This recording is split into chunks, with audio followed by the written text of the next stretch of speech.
दूसरा, आप क्या करिए, फ्रूट और सैलेड का इंटेक बढ़ा दीजिए। खाना खाने से पहले आप अच्छी क्वांटिटी में सैलेड लेंगे।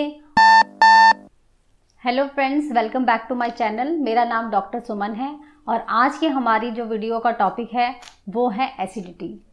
हम पहले बात करेंगे कि एसिडिटी का मैकेनिज़्म क्या है, यानी किस तरह से ये हमारी बॉडी में कंट्रोल हो रही है।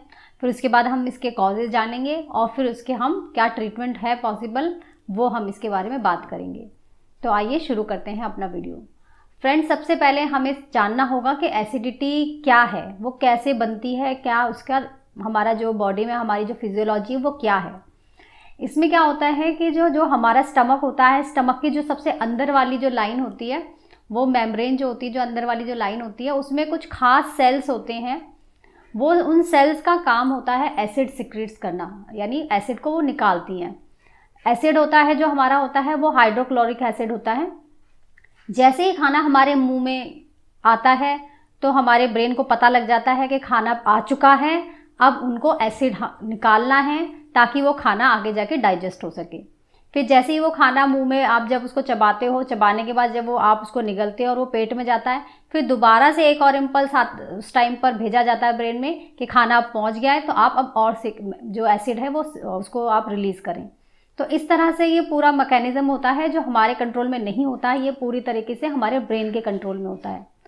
तो फ्रेंड्स, जैसे मैंने अब आपको समझाया कि एसिडिटी किस तरह से हो रही है, मतलब जब ये एसिड बहुत ज़्यादा बनने लग जाएगा तो आपको एसिडिटी होने लग जाएगी, यानी ज़्यादा हाइपर एसिडिटी हो जाएगी और उससे रिलेटेड प्रॉब्लम्स आ जाते हैं।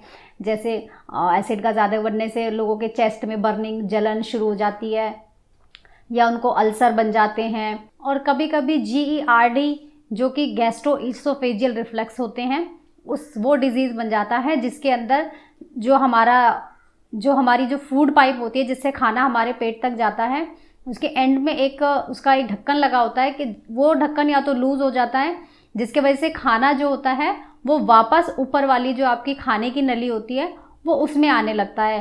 ये प्रॉब्लम ज़्यादातर आप जैसे आप बिस्तर पे सोने के लिए जाते हैं, ये ज़्यादातर तब आपको रियलाइज़ होता है कि आपका खाना पेट में से वापस आपके ऊपर फूड पाइप में आता है, या कभी कभी ऐसा लगता है कि गले तक पहुंच गया और मुंह में आ जाता है।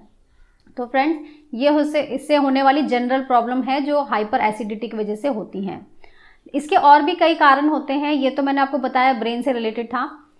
इसके कारण और भी हैं, जैसे आप जो स्ट्रेस जो बहुत ज़्यादा लेते हैं उन लोगों में भी हाइपर एसिडिटी बहुत ज़्यादा होती है। क्यों? क्योंकि वो हर वक्त अपने ब्रेन को हाइपर एक्टिव रखते हैं, यानी उसको इतना सेंसिटिव बना देते हैं सोच सोच के कि उनके जो नर्व्स जो होती हैं वो हर वक्त एक हाइपर एक्टिव स्टेट में आ जाती हैं और हर वक्त एक वो मैसेज भेजती रहती हैं स्टमक को कि एसिड रिलीज़ किया जाए। इसके अलावा इसके और भी बहुत सारे कारण होते हैं जिसके वजह से हाइपर एसिडिटी हो जाती है।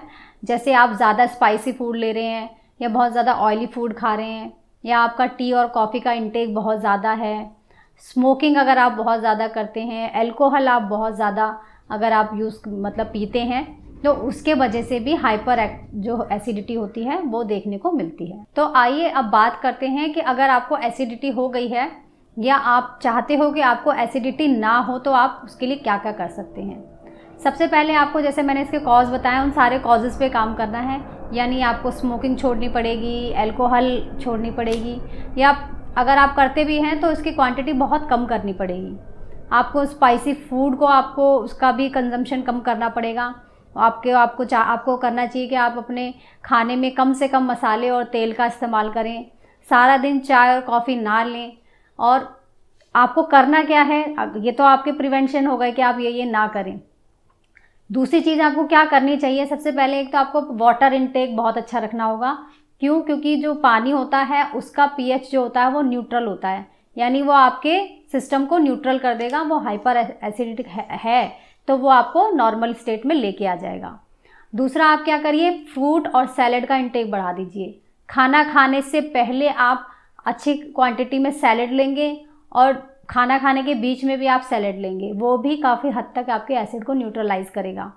इसके अलावा मॉर्निंग में सुबह उठकर, क्योंकि हम रात का खाना बहुत लेट खाते हैं और सुबह भी जो आपका जो ब्रेकफास्ट होता है अगर वो लेट हो रहा है तो आप इतना लेट ना करें, 9 बजे से पहले कोशिश करें कोई फ्रूट ज़रूर ले लें। उससे भी आपका जो होगा वो एसिड उस आप जो फ्रूट होगा वो उसको न्यूट्रलाइज़ कर देगा। और अगर आपको एसिडिटी बहुत ज़्यादा हो गई है और अंदर डैमेज भी हो रखा है, ऐसा लगता है दर्द भी होता है पेट में, तो फिर आप सबसे पहले एक इसमें कुछ जो ट्राई कर सकते हैं घर में, वो है जैसे एक आप एलोवेरा का जूस ट्राई करके देख सकते हैं कि 1 चम्मच एलोवेरा का जूस आप 1 गिलास पानी में डाल दीजिए और उसको फिर आप खाली पेट पीजिए। अगर ये आपको सूट कर रहा है तो धीरे धीरे आप पानी की क्वांटिटी को कम करते जाएं और 1 चम्मच उसके अंदर सेम वही एलोवेरा का जूस डाल के पिएं।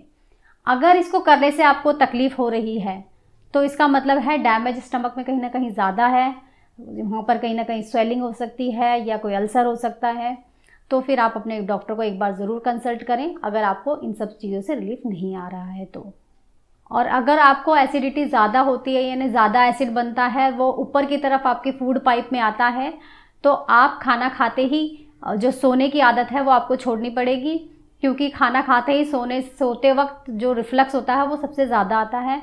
या तो आप खाने के कम से कम 2 से ढाई घंटे बाद सोएंगे, या फिर आप एक काम कर सकते हैं, जिस बेड पे आप सो रहे हैं तो जहां आप अपना सर रखते हैं उस वाली साइड पे जो आपके बेड के जो नीचे जो उसका बेस होता है, वहां पर आप तकरीबन 4 इंच तक का उसको ऊपर करेंगे, लिफ्ट कर देंगे, यानी थोड़ा सा आपका बेड जो होगा वो स्लांटेड रहेगा। उससे भी अगर इस तरह का कोई एसिड रिफ्लक्स हो रहा है तो उसमें भी आपको काफ़ी आराम मिलेगा। आशा करती हूँ ये वीडियो आपके लिए फ़ायदेमंद होगा। Thank you.